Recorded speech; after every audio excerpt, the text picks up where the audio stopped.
안녕하세요. 커피앤톡입니다. 오늘도 와주셔서 감사드리고요. 바로 사연 읽어보겠습니다. 안녕하세요. 괘씸한 제 남편과 저를 내쫓은 악덕 시어머니에 대한 제 이야기를 들려드리고자 합니다. 제 남편은 3대 독자예요.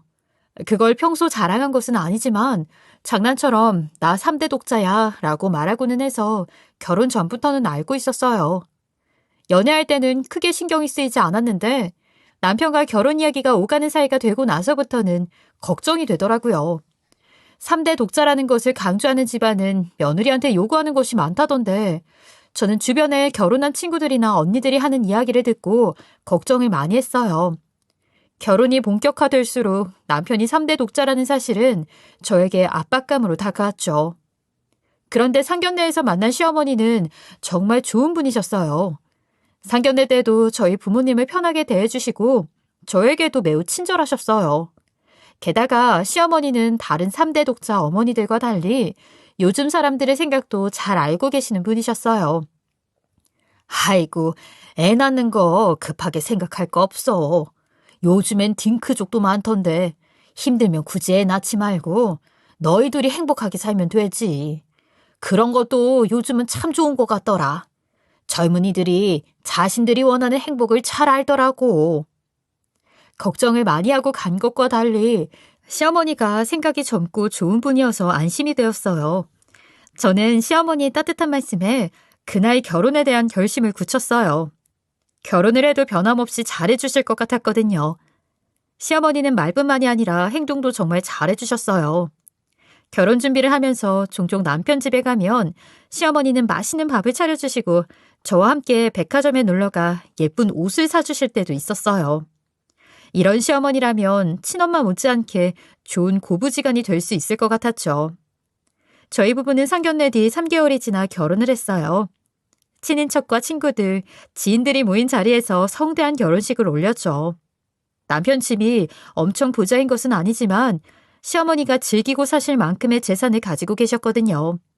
모두들 좋은 집에 시집을 간다고 축하를 해주었어요. 저는 그날이 제 결혼의 마지막 행복인 줄은 모르고 행복한 결혼식을 했죠. 신혼여행에서 돌아오고 남편 집으로 인사를 갔는데 그때부터 저의 악몽이 시작되었어요. 결혼 절차가 끝나고 나자 시어머니는 바로 본색을 드러냈거든요. 아예 새아가 이제 신혼여행도 끝났으니 아이 출산 계획 좀 말해다오. 최대한 빨리 애를 낳아야 할 것 아니니? 너도 잘 알고 있지? 우리 아들 3대 독자라는 거. 어머니, 이제 신혼여행 끝났는데. 그리고 저희 애 낳지 말고 잘 살아도 괜찮다고 하시지 않았나요? 그건 인사치레지. 요즘 애들한테 애 많이 낳으라고 하면 누가 시집을 오니? 너도 그걸 고지 곧대로 들으면 어떡하니? 3대 독자 집안에 시집 오면서 애 낳을 생각을 안 했어? 나 참 순진한 거야 뭐야. 결혼 전과 너무 달라진 시어머니의 태도에 저는 머리를 한 대 얻어맞은 기분이었어요. 그 착하고 이해심 많은 시어머니는 어디로 갔을까요? 신혼여행 끝나자마자 출산 계획을 요구하시는데 생각지도 못한 요구에 저는 많이 당황을 했어요. 다행히 남편이 시어머니를 말리며 다음에 이야기하자고 해서 벗어날 수 있었어요.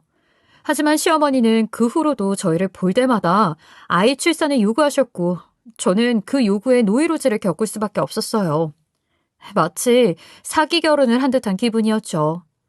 그렇지만 저도 아이를 좋아해 낳을 생각이 있었기 때문에 얼마 안 지나 임신 준비를 시작했어요. 그 이야기를 들은 시어머니는 뛸 듯이 좋아하셨죠. 하지만 이상하게 몇 달이 지나도 임신이 되지 않았어요.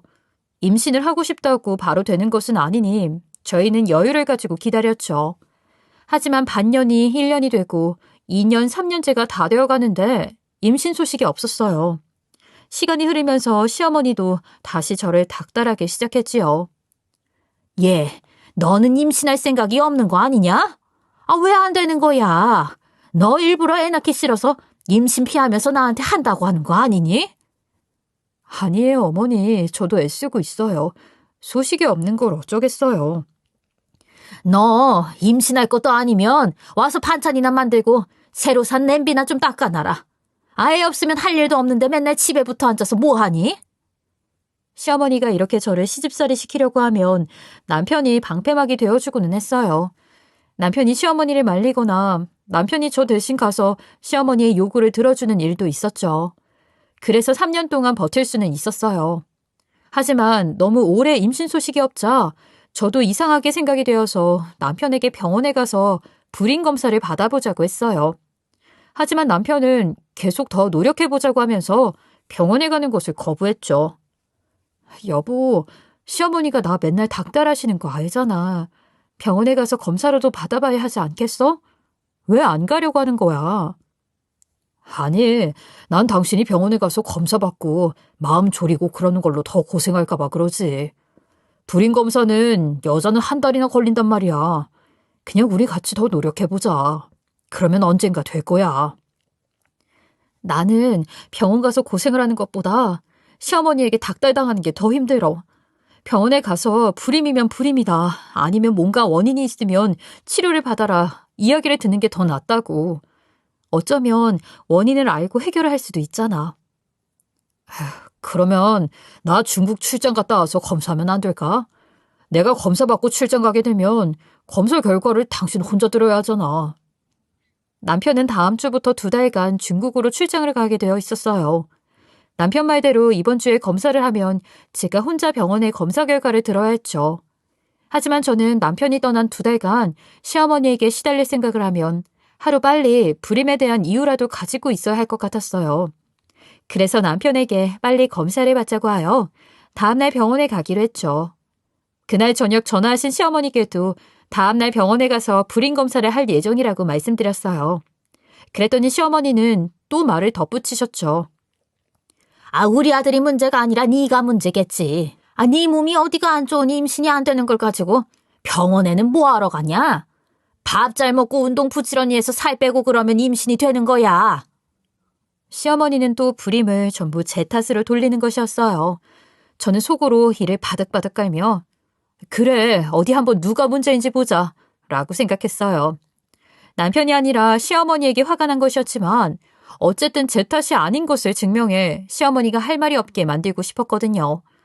저희는 난임병원에 가서 검사를 받기 시작했어요. 기본적인 혈액검사, 소변검사, 혈청검사, 자궁경부세포 검사 등을 거친 뒤 남편의 검사부터 먼저 진행했어요. 남자의 불임 검사는 빠르게 끝나기 때문에 여자를 1달간 검사하기 전에 먼저 진행한다고 하더라고요. 저는 기본 검사와 남편의 검사 결과를 듣고 결 이상이 없다면 저에게 원인이 있는지 검사를 하기로 했어요. 그리고 나서 남편이 출장을 떠났기 때문에 검사 결과를 들으러 저 혼자 병원으로 갔죠. 병원에 도착하자 조금 긴장이 되었어요. 그래서 어떤 결과가 나오든 혼자 들으러 온 것이 차라리 더 낫다는 생각이 들었어요. 곧 진료실로 들어오라는 간호사의 목소리가 들렸고 저는 의사 선생님이 계신 진료실로 들어갔어요. 일단 부인분께 문제가 있는 것은 아닌 것으로 보이네요. 네?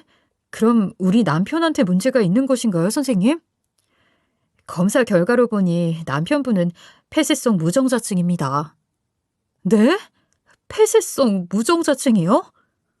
저는 청천벽력 같은 소리에 하늘이 주저하는 것 같았어요. 무정자증이라니. 시어머니에게 복수 아닌 복수를 하고 싶다는 생각을 했지만 정말로 남편에게 불임 문제가 있다고 하니 그간의 가족 계획이 무너지면서 아찔했어요. 제가 창백한 얼굴로 손을 덜덜 떨고 있자 의사 선생님이 저를 진정시키면서 추가로 설명을 해주셨어요. 자, 부인, 진정하시고요. 폐쇄성 무정자증은 방법이 없는 것은 아니에요. 정자가 만들어지지 않는 것은 아니고 정자가 나오는 통로가 폐쇄되어 있는 것이라서 수술을 통해 통로를 열어주면 자연 임신도 가능해요. 만약 수술을 해도 임신이 안 된다면 시험관을 통해 임신할 수도 있고요. 너무 걱정하지 않으셔도 됩니다. 의사 선생님의 설명을 듣고 나자 다소 안심이 되었어요. 방법이 없는 것은 아니니 수술을 받고 나면 임신을 할 수 있다고 하니 말이에요. 저는 그래도 아이를 갖고 가족을 꾸리고 싶었기 때문에 이야기를 듣고 안심이 되었어요. 하지만 어쨌든 무정자증이라는 충격적인 소식을 남편에게 전화로 알리는 것은 아닌 것 같아서 남편이 한국에 돌아오면 그때 얼굴을 보고 이야기를 해야겠다고 생각했어요.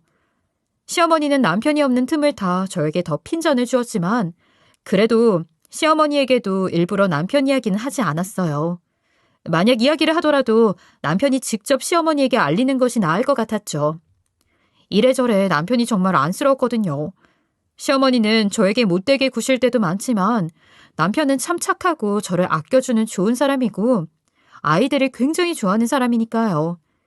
지나가는 아이들만 봐도 이쁘다면서 웃는 사람인데 자신이 무정자증이라고 하면 역시 충격을 받을 것 같았어요. 그래도 수술을 해서 자연 임신을 하거나 시험관 임신을 할 수 있다고 하니 괜찮을 거라는 생각이 들었어요. 아이를 가질 가능성이 있으니까요. 불임에 관해 알아보면서 알게 된 불임 카페나 산부인과 사례에서 보니 남편과 같은 폐쇄성 무정자증인 경우에도 다들 아이를 낳고 잘 살고 있다고 하더라고요. 그래서 우리도 별 문제가 없을 것이라고 생각했죠. 그런데 이후에 더 큰 충격적인 사건이 기다리고 있을 줄은 몰랐어요. 불임 걱정을 하고 있다가 안심을 한 채게 더 말도 안 되는 충격적인 사건이 일어났죠. 그 일을 이야기해 준 것은 제 친구였어요. 남편의 직장 동료의 아내 사이로 만났지만 지금은 친구 사이가 된 친구였어요. 오랜만에 오후에 커피를 마시기로 한 저희는 카페에서 만나 수다를 떨고 있었어요. 그러다 남편들 이야기가 나왔죠. 한참 우리끼리만 할 수 있는 남편 이야기를 재미있게 하다가 친구가 말했어요. 그러고 보니 그 백은 받았어? 남편이 출장 갔다가 명품백 사다 줬다며. 부럽다. 우리 남편은 그런 거 언제 사주나 몰라. 명품백? 무슨 백? 아니, 자기 남편이 중국 출장 다녀오면서 명품백 선물 줬다며. 왜 몰라? 못 받았어? 처음 듣는 소린데. 우리 남편이 그런 이야기를 했대? 우리 남편이 그러던데? 그리고 우리 남편 아직 출장에서 안 돌아왔는데 돌아오려면 한 달 남았는데 출장이 길어져서 한 달 더 있어야 한다고 했거든. 무슨 소리야. 자기 남편 회사 멀쩡히 나오고 있는데 아직 출장 중인데 회사에 출근하는 거면 뭐 어디 다른 집에서 잔다는 거야? 여기까지 이야기하고 우리 둘은 순간적으로 얼굴이 굳어졌어요. 저는 갑작스럽게 여러 생각이 들어 심장이 두근거리는 것이 느껴졌어요. 출장 갔다던 남편이 회사에 출근을 하고 있었다니. 친구 말대로 어딘가 다른 집에서 자고 있는 것이 아니면 일어날 수 없는 일이니까요. 저는 집으로 돌아와 이 상황을 어떻게 할지 혼자 생각했어요. 혼란스러웠지만 확인이 필요했으니까요. 남편에게 연락해 직접 따지면 제대로 대답을 들을 수 없을 것 같아 증거를 찾기로 했어요. 그러려면 출근을 하고 있다는 남편을 찾을 수밖에 없었죠. 다음날 저는 남편의 퇴근 시간 근처에 맞춰 남편의 회사로 향했어요. 남편은 차를 타고 출퇴근을 했기 때문에 몇 번 갔던 적이 있는 회사 주차장 입구로 향했어요. 오후 7시쯤 되자 회사원들이 나오기 시작했고 얼마 안 지나 남편이 엘리베이터에서 내리는 모습이 보였어요. 저는 그 모습을 보고 정말로 당황했죠.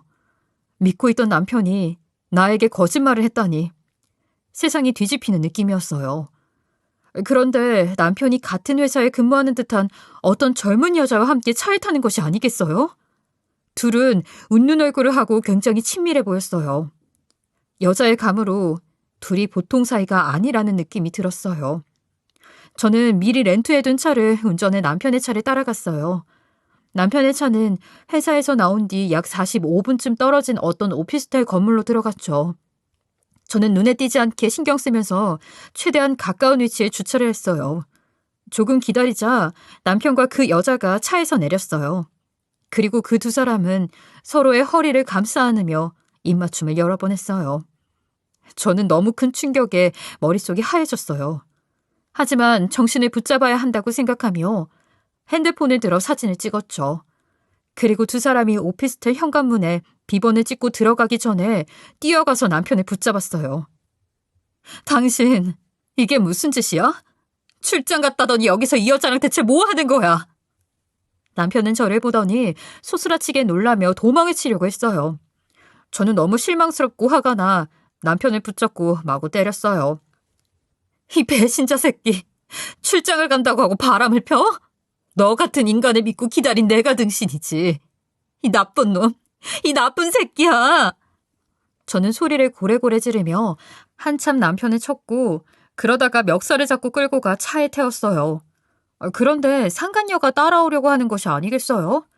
그래서 차에서 내려 상간녀에게 다가가 뺨을 한 대 올렸어요. 그리고 말했죠. 무슨 낯짝으로 따라오려고 하는 거예요? 결혼한 남자 만나서 바람피니까 좋아요? 좋았어요? 죄송합니다. 됐고, 따라올 거면 타요. 이렇게 된 거 모든 이야기를 다 듣고 각서도 받아야겠어요. 저는 너무 분하고 화가 나서 치를 떨었지만 제대로 된 마무리를 하기 위해 상간녀도 함께 차에 태워서 집으로 돌아왔어요. 집에 돌아와 보니 시어머니가 계셨고 어리둥절해 하시기에 남편과 상간녀를 앞에 앉혀두고 이야기를 해드렸어요. 어머님 아들이 다른 여자랑 바람이 났답니다. 출장을 간다고 하고 버젓이 회사 근처 오피스텔에서 동거를 하고 있더라고요. 나 참 어이가 없어서. 그 뒤에 남편을 추궁해보니 남편은 제가 모르던 이야기를 해주었어요. 먼저 출장은 2주 만에 끝이 나는 것이었고 출장이 한 달 더 길어진다는 것도 거짓말이었다고 해요. 상간녀와 함께 지내다가 오려고 거짓말을 한 거죠. 상간녀는 같은 회사 동료라고 했어요. 추궁해보니 만나게 된 지 1년 정도가 되었다고 했어요. 기가 찼죠. 저는 분노에 차 상간녀와 남편에게 할 수 있는 모든 말을 다 소리 지르며 쏟아냈어요. 그 모습을 보던 시어머니가 옆에서 한마디 거들더라고요. 아이 그만해. 네가 얼마나 매력이 없으면 아들이 딴 여자를 만났겠어. 아들 책임만 아니라 네 책임도 있어. 아 그리고 우리 아들이 이 여자랑 바람 폈다는 증거 있어? 증거 있냐고. 저는 그 말을 듣고 다시 한번 머리 꼭대기까지 화가 났어요. 그래서 아까 찍은 사진을 열어 시어머니 눈앞에 들이대면서 말했어요. 증거요? 증거 여기 있어요. 그리고 어머니 아들이 바람을 핀 게 왜 제 탓이에요? 저는 바람 필 줄 몰라서 안 피는 건 줄 아세요? 아무리 아들만 중시한다지만 이런 식으로 막대먹게 오냐오냐 하시면 안 되죠. 이건 불륜이에요. 불륜! 제가 평소랑 달리 언성을 높이며 대들자 시어머니도 조금은 수그러드는 것 같았어요. 하지만 저는 화가 가라앉지 않았고 남편과 그 여자 앞에 종이와 펜을 던지고 각서를 쓰라고 했어요. 다시는 만나지 않겠다는 각서를 써요. 만약 각서를 쓰고도 만나면 그때는 가만 안 둘 줄 알아요. 남편과 상간녀는 나란히 바닥에 앉아 각서를 썼어요. 각서를 쓰고 지장까지 찍게 한 후 상간녀를 바로 집 밖으로 쫓아냈어요. 그러고 나니 온몸에 힘이 풀려서 털썩 주저앉았죠. 그제서야 머리가 아파오기 시작했어요. 남편이 앞에 꿇어앉아 울며불며 관계를 끊겠다고 미안하다고 빌고 있었지만 귀에 잘 들어오지는 않았어요. 남편을 거실에서 자도록 쫓아내고 안방 침대에 누웠지만 잠이 오지 않았어요. 배신감과 분노에 밤을 꿀딱 새웠죠. 남편과 얼굴을 맞대지 않고 2주가 지났어요. 그런데 어느 날 저녁 잠시 외출을 했다가 돌아왔는데 베란다에서 통화를 하다가 황급히 끊고 들어오는 남편이 보였어요. 지금 뭐 하는 거야? 그 여자지? 그 여자랑 또 통화한 거야? 아니야 여보. 그런 거 아니고. 횡설수설하는 것을 보니 그 여자랑 통화한 것이 확실했어요. 저는 피가 또 거꾸로 솟는 것 같았죠. 너무 화가 나서 남편을 밀치고 방으로 들어왔어요. 이제 너무 화가 나다 보니 오히려 머리가 차분해지는 기분이 들었어요. 그리고 남편에게 정말 큰 배신감을 느꼈고 정이 떨어졌어요. 그리고 저는 남편에게 복수를 해야겠다고 생각했죠. 제가 느낀 것만큼의 큰 충격을 남편에게 주고 싶었어요. 생각해보니 제가 가지고 있는 남편의 비밀 아닌 비밀이 있었죠. 남편의 무정자증이라는 사실이었어요. 원래는 남편이 측은하게 생각되어서 저는 남편에게만 이야기를 하려고 했는데 이렇게 된 거 가족들과 온 친인척들에게 이야기를 해야겠다는 생각이 들었어요. 그래서 남편과 시어머니에게 제대로 된 망신을 주고 싶었죠. 그런데 제가 명절을 노려 이야기를 하려고 생각하던 사이 또 황당한 소식이 날아들었네요. 시어머니와 남편이 며칠 제 눈을 살살 피하며 둘이 이야기를 나누는 듯 했는데 남편이 출근한 사이 시어머니가 저에게 이야기를 했어요. 예, 할 말이 있다. 이리 앉아봐라. 무슨 일이신데요, 어머니?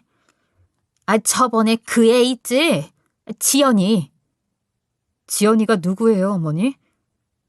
그 외에 우리 집에 왔던 아들이랑 사귀는 여자 있잖니.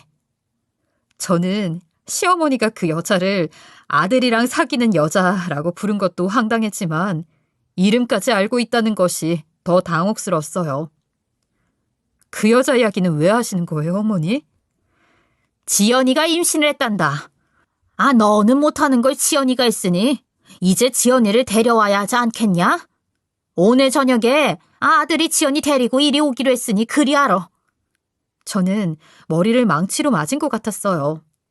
그러나 금방 어이없는 웃음이 나왔죠. 임신이라니. 남편이 무정자증이라 상간녀는 임신을 할 수 없었어요. 만약에 정말로 했다면 남편의 아이가 아닌 것이었죠. 제가 피식피식 웃자 시어머니는 이상하다는 듯이 쳐다봤지만 저는 그때 마음속으로 굳게 다짐했어요. 꼴 보기 싫었지만 진심으로 반성을 하면 남편과 이야기 정도는 다시 해보려고 했는데 남편과 시어머니는 제가 생각하던 그런 사람들이 아니었어요. 정말 이기적이고 저에 대한 배려라고는 눈꼽만큼도 없었죠. 남편과 시어머니는 저를 가족으로서 사랑하지 않고 있었어요. 저도 더 이상 제 마음을 줄 필요가 없다고 생각했지요. 저는 남편과 시어머니를 떠나기로 결정했어요.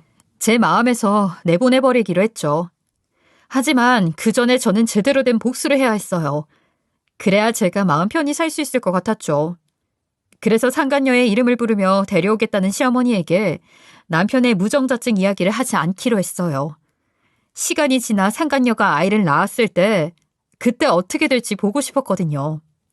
어이없게도 남편은 그날 저녁 정말로 상간녀를 데리고 집으로 왔죠. 제가 반응이 크게 없자 시어머니는 기세등등해서 전부터 계획을 한 것처럼 저한테 이야기했어요.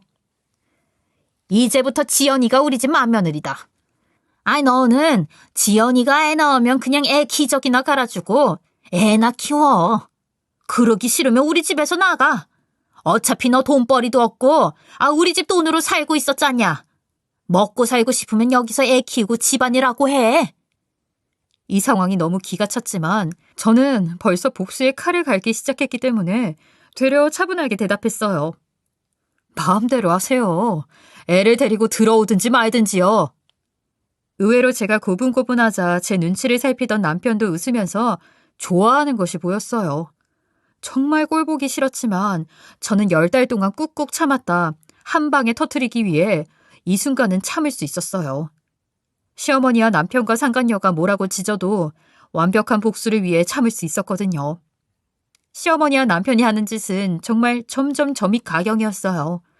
처음에는 은근히 저에게 이혼 이야기를 꺼내려고 하는 것 같아서 저는 딱 잘라 이혼은 절대 못 해준다고 이야기했죠. 그랬더니 시어머니가 저를 별것 아닌 일로도 타박하기 시작했는데 제가 크게 신경 쓰지 않자 결국 상간녀를 우리 집으로 들여왔어요. 이혼 안 할 거면 뱃속에 있는 우리 쑥쑥이랑 지연이 수발이나 들어. 넌 그게 딱 어울린다. 그러면서 상간녀에게는 이렇게 이야기를 하더라고요. 우리 지연이가 이씨 집안 아이를 임신해줬으니 이제 우리 집에 있는 재산은 다 네 거야. 마음 편히 있어. 응? 알겠지? 그러니까 상간녀 입꼬리가 염치도 없이 천장을 뚫고 올라가는 게 가짠치도 않았어요. 하지만 어떤 상상 이상의 모습을 보아도 저는 참을 수 있었죠. 몇 달 뒤에 상간녀가 출산을 하고 나면 확실한 복수를 할 수 있었으니까요. 시어머니와 남편, 상간녀는 저를 쫓아내기 위해 별별 방법을 다 썼지만 복수를 노리고 있는 저에게는 큰 타격이 없었죠. 지연아, 임신도 했는데 좋은 것만 먹어야지. 뭐 먹고 싶어? 내가 사다 줄게. 남편은 제 눈앞에서도 아랑곳하지 않고 상간녀와 다정한 모습을 보였어요. 제가 아무리 쳐다보고 있어도 저를 무시하고 상간녀만 챙겼죠. 저 정도로 이중적인 사람이었다니. 이전에는 어떻게 저런 사람과 함께 살을 맞대고 살았는지 상상이 안 될 정도였어요. 오빠 고마워.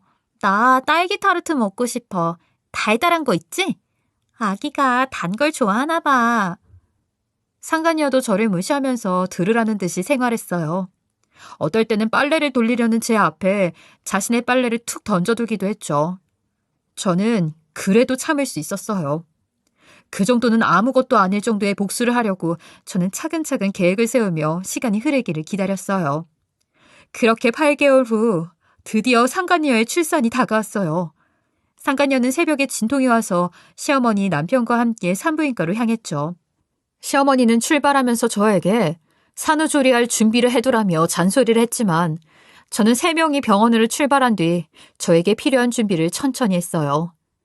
아이가 태어난 직후는 얼굴을 알아보기 힘들 수 있으니 다음 날 정도에 가서 제 목표를 달성할 생각이었죠. 다음 날 저는 상간녀가 있는 산후조리원으로 향했어요. 도착하자 시어머니가 저를 데리고 자랑하듯이 신생아실로 갔어요. 저에게 아이를 자랑하려는 뻔뻔한 시어머니와 상간녀 덕분에 저는 아이의 얼굴을 쉽게 확인할 수 있었죠. 그런데 딱 봐도 아이의 얼굴에는 남편의 얼굴이 하나도 없었어요. 조목조목 뜯어봐도 남편을 조금도 닮지 않았죠. 그래서 저는 아이 얼굴을 보자마자 딱 한마디 했어요. 얘는 대체 누구를 닮은 거야? 지 아빠 닮은 구석이 하나도 없네. 이 아기 남편 친아들 맞아요? 제가 상간녀를 보며 이야기하자 상간녀는 갑자기 얼굴을 붉히며 목에 핏대를 세웠어요. 어머, 그게 무슨 소리예요? 애가 우리 아이가 아니면 누구 아이라는 거예요? 무슨 증거로 그런 소리를 하는 거예요? 남편 뺏긴 게 자랑 다니면서 누구한테 감히? 괜히 심통 부리는 거 나 다 알아요. 지가 못 낳은 애 내가 낳으니까 배 아픈 거야 지금. 그러자 시어머니도 상간녀 옆에서 거들었어요. 너 지금 병원까지 와서 무슨 소리를 그렇게 해? 부러워서 그러는 거냐? 네가 할 수 없는 걸 지연이가 해서? 어디 함부로 그딴 소리를 짓거리고 있어? 그 이야기를 들은 저는 코웃음을 치면서 시어머니와 상간녀, 남편을 데리고 응접실로 갔어요. 그리고 드디어 오래 참아왔던 저의 복수를 던졌죠. 저는 가방에서 거의 1년 가까이 고이 숨겨두었던 남편의 무정자증 결과 자료를 꺼내 그들 앞에 던졌어요. 씨가 없는데 어떻게 열매를 맺어? 무정자증이 어떻게 자식을 낳을 수 있냐고. 당신 몰랐지? 당신 무정자증인 거. 1년 전에 난임병원에서 검사한 결과야. 나는 다 알고 있었어. 이 여자 당신애 낳은 거 아니야. 다른 남자애라고. 어때? 당신도 이제 아주 재미있어졌지? 그러자 상간녀는 옆에서 소리를 지르기 시작했어요. 말도 안 돼. 어디서 거짓 자료를 가져와서 우기는 거야? 이거 나 엿먹이려고 만들고 온 거지? 가짜 자료 가지고 웃기지 마. 집이랑 남편 다 뺏길까 봐 이러는 거 아니야. 저는 상간녀의 말을 무시하고 시어머니에게 웃으면서 말했어요. 어때요, 어머니? 남의 자식 키우게 되셨네요. 양심도 없고 돈도 없어서.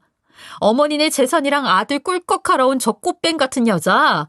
저런 여자가 낳은 어디서 온지도 모를 아이 키우게 되셔서 좋겠어요. 그렇죠? 그러자 당혹스러운 표정으로 있던 남편과 시어머니도 이게 사실일 리 없다며 당장 친자검사를 해보라며 난리를 쳤어요. 그 이야기를 들은 상간녀의 얼굴은 파랗게 질렸죠. 하지만 친자검사를 안 할 수도 없는 상황이기에 시어머니와 남편은 당장 병원으로 가서 친자검사를 했어요. 요즘 친자검사는 하루 정도면 결과가 나오기 때문에 그날 저녁 바로 결과를 받을 수 있었어요. 저는 결과가 나오는 동안 혼자 맛있게 식사를 하고 왔는데 1년간 먹은 음식 중에 제일 맛있는 것 같았어요. 결과를 보니 당연히 그 애는 남편의 애가 아닌 것으로 나왔어요. 남편과 시어머니는 충격을 받았는지 한동안 멍하니 앉아있더라고요.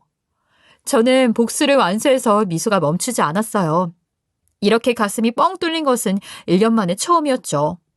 하지만 남편과 시어머니는 또 의외의 행동을 했어요. 저를 그렇게 괴롭히고 쫓아내고 싶어 했으면서 저에게 매달리기 시작한 거예요. 새아가, 내가 그동안 미안했다. 어떻게 좀 봐주면 안 되겠니? 아들이 무정자증이라니 애 낳을 능력이 없는데 누가 함께 살아주겠어. 그동안에 있던 일은 네가 이해해라. 응? 앞으로 다시 잘하고 옷이랑 그런 것도 좋은 걸로 사줄게. 그러면 되지. 너도 달리 갈 곳 없잖아. 여보, 내가 그동안은 저 여자한테 뭔가 씌워서 그랬나 봐. 이혼 이야기는 없던 걸로 하고 다시 잘 살아보자. 잘해줄게. 응? 이렇게 갑자기 손바닥 뒤집듯 태도가 달라지는 시어머니와 남편에게 기가 찼어요. 한편으로 또 화가 났어요. 정말 비열하고 비겁한 사람들이었죠. 저는 지금이 복수를 완수할 적기라는 생각에 벌떡 일어나 말했어요. 웃기고들 있네. 어디다 대고 선심 쓰는 척이야. 그동안 나한테 했던 말이랑 행동 내가 다 잊었을 줄 알았어? 상간녀 데리고 와서 며느리라고 하던 시어머니, 떵떵거리던 그 여자. 그리고 내가 보든 말든 그 여자랑 시시득거리면서 의기양양하던 당신 다 기억하고 있어. 인간도 못 되는 너희들이 이혼 취소한다고 해도 내가 안 해. 이젠 내가 이혼해. 저는 시어머니와 남편이 매달리는 것을 걷어차고 이혼을 진행했어요. 이혼 소송은 쉽게 진행되었죠. 제가 가정주부였는데도 남편의 이혼 귀책 사유가 100% 인정되어 드물게 저에게 더 많이 재산 분할이 되었고 위자료도 두둑히 챙길 수 있었죠.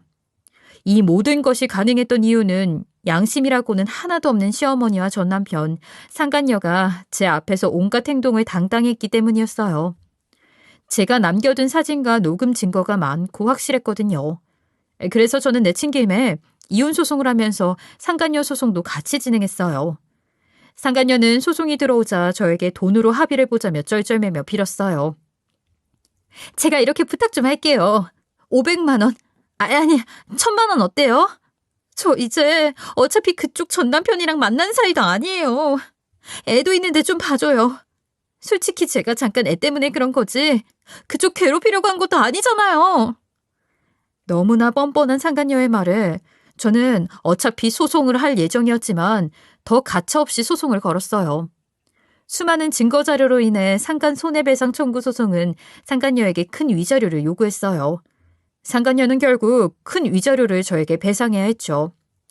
그리고 여기서 더 쇼킹한 건 상간녀가 낳은 애의 친부가 누구인지 밝혀졌다는 거였죠. 제가 앞서 말했던 전 남편 회사 동료의 와이프 기억하시죠? 알고 보니 그 친구의 남편이 친부였던 거였어요. 전 남편이 상간녀를 뒷조사하면서 그 사실을 알게 되었고 추궁을 하니 상간녀도 진실을 털어놓았다고 하더군요. 상간녀는 전 남편이 회사에서 가장 친한 그 동료와도 불륜을 저지르고 있었던 거예요. 그 더러운 상간녀는 유부남 킬러였고 이 사실을 친구 또한 알게 되면서 우리는 합심해 상간녀 인생을 파탄내기로 했어요. 상간녀는 저랑 친구에게 보낼 위자료를 한 번에 마련하지 못했기 때문에 우리는 상간녀가 다니는 회사에 월급 가압류를 신청했어요. 저는 추가로 전 남편에게 월급 가압류 신청을 했죠. 그렇게 간접적으로 더불어 합법적으로 회사에 상간 사실을 알렸어요. 월급 가압류가 들어가면 법원으로부터 회사에 급여 압류 결정문이 송달되어서 상간녀와 전 남편 그리고 친구 남편의 불륜 사실이 곧바로 퍼지게 되는 거죠. 역시나 말 많은 회사엔 빠르게 소문이 퍼졌다고 하더라고요. 그 이야기는 제 친구를 통해 들을 수 있었어요. 알아보니까 난리도 아니었대. 네 전 남편이랑 내 남편이랑 그 여자 회사에서 소문이 나서 공공연히 사람들이 수군거렸나 봐. 그걸 눈치채고 그 여자가 사무실에서 고래고래 소리를 질렀대. 그런데 아무도 상대를 안 해줬나 봐. 너나 나나 남편 놈들이 무슨 할 말이 있겠어. 입 다물고 가만히 앉아있는 거지 뭐. 결국 상무가 셋 다 데리고 가서 어떻게 할지 이야기를 했나 봐. 솔직히 나는 이야기 듣고 정말 고소하더라. 우리 정말 고생 많았어. 그리고 넌 더 힘들었을 거 아니야. 그 긴 시간을 어떻게 참았니? 고생 많았어 정말. 회사에서는 세 사람을 내보내고 싶어 했어요. 그래서 회칙을 근거로 상간녀와 전 남편 그리고 친구 남편에게 중징계를 내렸고 사실상 권고사직을 했어요. 상간녀는 회사에서 잘렸고 상간소송 판결문이 기록으로 남기 때문에 나중에 개명을 하거나 법원에 볼 일이 있을 때마다 주홍 글씨처럼 판결문이 뜬다고 해요. 저는 요새 마음이 정말 가볍고 이렇게 즐거울 수가 없어요. 모든 절차가 끝난 뒤에도 시어머니는 저에게 매달렸지만 저는 그런 시어머니를 뻥 걷어차고 제 집을 마련해 이사했어요. 전 남편은 아직 회사에 다니는 것 같지만 아마 눈치가 보일 거고 승진도 물 건너 갔겠죠. 빌빌대며 회사를 다니다가 잘리거나 변변치 못한 자리로 이직을 하게 될 것을 생각하니 그렇게 고소할 수가 없었어요. 친구 또한 남편과 이혼 소송 중에 있는데 그쪽은 아이도 있고 양육권 문제도 있고 친구 남편이 밖에서 낳은 애도 있어서 소송이 복잡한가 봐요. 상당히 오래 걸리더라고요. 저는 이런 친구를 묵묵히 뒤에서 응원하고 있는 중입니다. 지금은 이혼으로 받은 재산으로 한동안 여유롭게 지낼 예정이에요. 그리고 결혼 전에 했던 일을 다시 공부해 일도 다시 시작할 예정이랍니다. 오랜 기간 힘들다가 제 삶을 다시 찾은 기분이에요. 시어머니와 전 남편, 상간녀에게 확실한 복수를 하게 된 것 같아 정말 기쁘고요. 지난 몇 년의 결혼 생활 중에 좋은 기억이라곤 단 한순간도 없는데 혼자 살게 된 이제라도 행복만 가득했으면 바라고 여러분들의 인생에도 행복한 날들만 가득하시길 바라겠습니다. 저의 이야기 들어주셔서 감사합니다. 지금까지 커피앤톡이었습니다. 오늘도 끝까지 함께 해주셔서 감사하고요. 저는 다음 영상으로 또 찾아뵙겠습니다.